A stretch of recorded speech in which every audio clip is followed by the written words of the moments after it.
नमस्कार दोस्तों, कैसे हैं आप लोग। आशा करता हूं आप सभी अच्छे होंगे और आप लोग अपनी तैयारी में जुड़े हुए होंगे। रेलवे ग्रुप डी 2025 की वैकेंसी लगभग 6 सालों के बाद आई है 32,000 के आसपास पोस्ट पे। इस वीडियो में हम लोग बात करेंगे कि सेंट्रल रेलवे मुंबई में इस बार कितनी वैकेंसी है, क्या ये बोर्ड इस बार सेफ जोन रहने वाला है, 2019 की वैकेंसी में कितनी कट ऑफ गई थी, 2025 की वैकेंसी में क्या एक्सपेक्टेड कट ऑफ रह सकता है, इसमें टोटल कितने फॉर्म भरे जाने की उम्मीद है और इस बार फाइनल सिलेक्शन के लिए आप लोग को कितना नंबर लाना होगा। पूरे वीडियो को आपको ध्यान से देखना है और यदि आप लोग चैनल पर पहली बार आए हैं या अभी तक भी सब्सक्राइब नहीं किए हैं तो कर लें, ताकि जो भी रेलवे एग्जाम्स के आगे के अपडेट्स हो उसकी सही और ऑफिशियल जानकारी आपको मिल सके। तो दोस्तों, आप लोग यहाँ पे देख सकते हैं, ये आपका रेलवे ग्रुप डी 2025 वैकेंसी का जोन वाइज वैकेंसी चार्ट है, जहाँ पे आप लोग देख सकते हैं जो सेंट्रल रेलवे मुंबई है यहाँ पे टोटल वैकेंसी आप लोग यहाँ पे देख सकते हैं 3,244 है। 3,244 इस बार total vacancy central railway Mumbai में देखने को मिली है, जिसमें आप लोग यहाँ पे देख सकते हैं यूआर कैटेगरी से 1395 वैकेंसी है, एससी कैटेगरी से 480 वैकेंसी है, एसटी कैटेगरी से 257 वैकेंसी है, ओबीसी का 845 वैकेंसी है, ईडब्ल्यूएस का 267 वैकेंसी है और एक्स सर्विसमैन का 650 और double CA double a candidate का एक्स्ट्रा 650 यहाँ पे वैकेंसी दी गई है। यानी जो ओपन कैटेगरी वैकेंसी है वो मात्र 3,244 ही वैकेंसी है। यदि सेंट्रल रेलवे वैकेंसी 2025 की कंपेयर करेंगे, यानी प्रीवियस वैकेंसी से जो 2019 में आई थी, टोटल वैकेंसी 1,03,000 से ज़्यादा पदों पे, जहां पे आप लोग यहाँ पे देख सकते हैं जो सेंट्रल रेलवे की वैकेंसी थी वो अकेले मात्र 9,345 वैकेंसी थी और इस बार वैकेंसी देख सकते हैं मात्र 3,244। यानी इस बार जो वैकेंसी है 2025 में वो 1/3 वैकेंसी है। ये वैकेंसी 6 सालों के बाद दी गई और वो भी 2019 के कंपैरिजन 1/3। आप लोग यहाँ पे देख पाएंगे जो सेंट्रल रेलवे में 2019 में वैकेंसी थी, अकेले यूआर कैटेगरी की ही वैकेंसी 3,597 थी और इस बार टोटल वैकेंसी यूआर की कैटेगरी की वैकेंसी से कम है। टोटल वैकेंसी इस साल 2025 में 3,244 ही है और 2019 में जो यूआर कैटेगरी की अकेले वैकेंसी थी वो 3,597, एससी कैटेगरी की 398 वैकेंसी थी, एसटी का 759, ओबीसी का 2,656, ईडब्ल्यूएस का 935 और एक्स सर्विसमैन का 1,870 और double CA double a candidate का 1,870 2019 में वैकेंसी रिजर्व थी। यानी 2019 में वैकेंसी देख सकते हैं 9,345 थी और इस साल वैकेंसी है मात्र 3,244। 2019 में कितनी कट ऑफ गई थी तो आप लोग यहाँ पे देख सकते हैं, जब 22 दिसंबर 2022 को रिजल्ट आया था पीईटी यानी कि फिजिकल एफिशिएंसी टेस्ट के लिए, जितनी वैकेंसी होती है उस वैकेंसी का 3 गुना, यानी लगभग जो वैकेंसी 2019 में थी लगभग 9,345, तो इसको 3 टाइम से मल्टीप्लाई करेंगे तो लगभग मान सकते हैं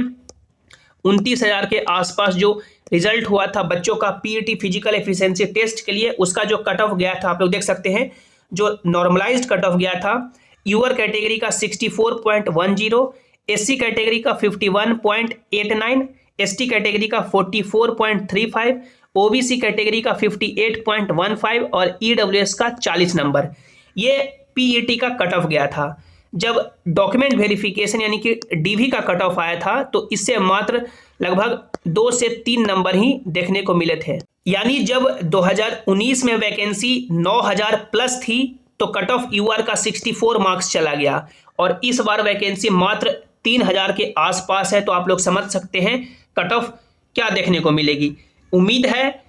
कि इस बार जो सेंट्रल रेलवे में वैकेंसी है 3,000 के आसपास, इसमें भी जो फॉर्म भरे जाने की संख्या है वो 10 लाख क्रॉस कर जाएगी। 10 लाख प्लस ही फॉर्म अप्लाई होंगे, क्योंकि जब 2019 की वैकेंसी थी तो उस समय 1.2 CR यानी कि 1,20,00,000 से भी ज़्यादा फॉर्म अप्लाई हुए थे और ये 6 सालों के बाद लगभग मान सकते हैं 1.5 करोड़ से भी ज़्यादा फॉर्म अप्लाई होने की उम्मीद है टोटल। और सेंट्रल रेलवे में अकेले लगभग 10 लाख प्लस यहाँ पे फॉर्म अप्लाई हो जाएंगे, क्योंकि जो वैकेंसी का चार्ट आप लोग देखेंगे तो सेंट्रल रेलवे में अदर वैकेंसी अदर जोन से कंपेयर करेंगे तो वैकेंसी अच्छी खासी है। वैकेंसी के टेबल पे टॉप 3rd पे सेंट्रल रेलवे मुंबई ही है। तो 10 लाख से भी ज़्यादा यहाँ पे फॉर्म अप्लाई होंगे और इस बार यूआर कैटेगरी से आपको सिलेक्शन लेने के लिए मिनिमम 70 मार्क्स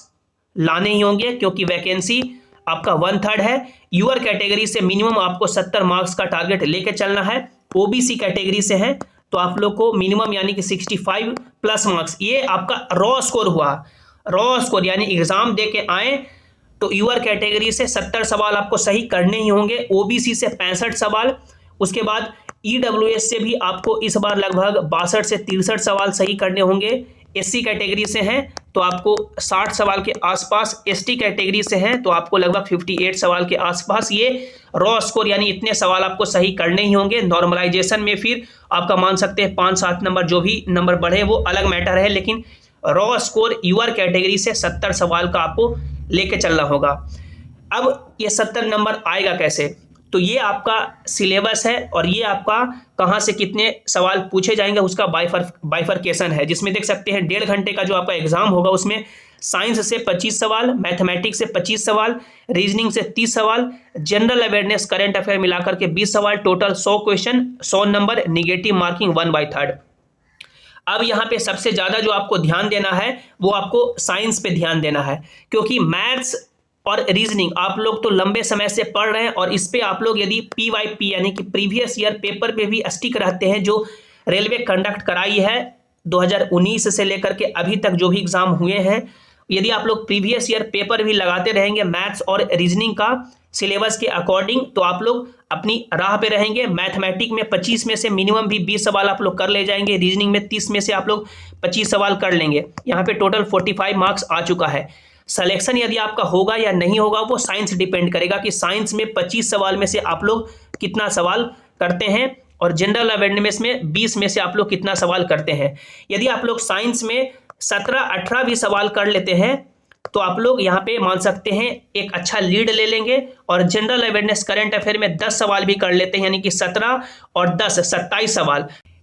45 और 27 टोटल आपका लगभग 72 मार्क्स हो गया। तो यदि आप लोग 72 मार्क्स लेके चल आते हैं तो फिर आपका फाइनल सिलेक्शन कोई नहीं रोक सकता है। अब साइंस में ये 17 से 18 सवाल कैसे सही होगा? यदि आप लोग सिर्फ वन लाइनर पे फोकस्ड रहेंगे कि हम लोग ज़्यादा से ज़्यादा MCQ बना लेंगे, ज़्यादा से ज़्यादा वन लाइनर पढ़ लेंगे और वही same to same ditto question exam में आ जाएगा, तो ऐसा नहीं है। आपको अभी से 9th क्लास और 10th क्लास का जो NCERT है उसे आपको अच्छे से पढ़ना होगा, जिसमें यहाँ पे साफ बोल दिया गया है सिलेबस में भी। आप लोग यहाँ पे देख सकते हैं जो सिलेबस आपका दिया गया है जनरल साइंस का, कि फिजिक्स, केमिस्ट्री और बायोलॉजी 10th तक जो आप लोगों ने पढ़ा, यानी कि 9th और 10th का जो साइंस है, फिजिक्स, केमिस्ट्री और बायोलॉजी, यदि आप लोग कॉन्सेप्ट थ्योरी अच्छे से पढ़ेंगे तो डेफिनेटली आप लोग 25 में से 17 से 18 सवाल आसानी से कर ले जाएंगे। और जनरल अवेयरनेस करंट अफेयर के लिए तो आपको लूसेंट या जो भी अदर बुक है करंट अफेयर के लिए, जो ईयरली मैगजीन आता है, एग्जांपल से कि यदि यही ग्रुप डी का एग्जाम 2025 में हुआ, यानी कि प्रीवियस एक साल का जो ईयरली मैगजीन है करंट अफेयर का वो पढ़ लेंगे। यदि 2026 में होता है तो 2025 के जितने भी इवेंट हैं, स्पोर्ट्स से रिलेटेड, अवार्ड से रिलेटेड, जो भी यानी कि करंट अफेयर में टॉपिक होते हैं वो आपको पढ़ लेना है।